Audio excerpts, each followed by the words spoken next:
In this beginner-friendly tutorial, I will be teaching you how to create a 2D player controller in the Godot game engine.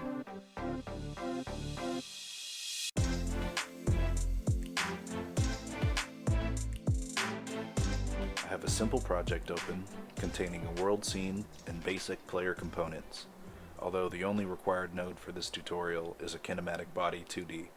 Before we begin our code, let's map our inputs under the Project tab and select the label Input Map.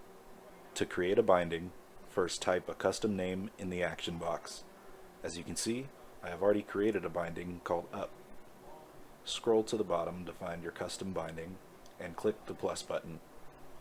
There are a few options for input, but we're going to select Key.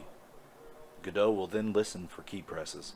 Once you've chosen a key, press OK, and repeat this process until you have inputs for up, down, left, and right. With the player selected, click this button to create a new script and press enter.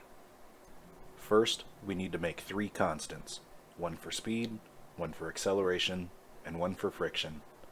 Next, create a variable called motion. This variable will reference the player's current position.